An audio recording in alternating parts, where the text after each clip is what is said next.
Андан кийин Малик рахимахулланын осуяты. Кээ бир адамдар, кээ бир коомдор бар, ибадатты гана каалайбыз деп илимди жоготушту дейт. Илимден алыстап кетти. Андан кийин алар бул Мухаммад алейхиссалату вассаламдын үммөтүнө эмне кылды? Кылычтары менен каршы чыгышты дейт.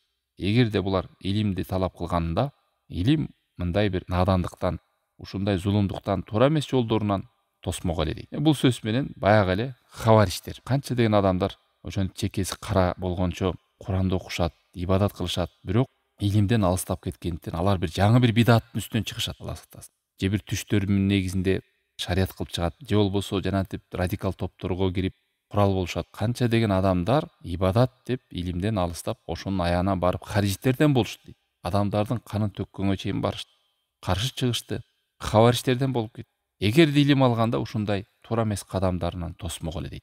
Көрдүңүздүрбү илимдин улуулугун? Бүт нерседе жанагындай кур эмоциялар, ар кандай бир адамдарды таң калтырган кептер, түштөр, диндеги жок эрежелер, негизсиз окуялар, адам илим албаса алданып кетет. Сыйкырчыларга, көз ачыктарга ар кандай бир адамды таң калтыруучу бир ойдон токулган окуялар, жомоктор, ошонун негизинен бул дин экен деп ошол жака кирип кетишет.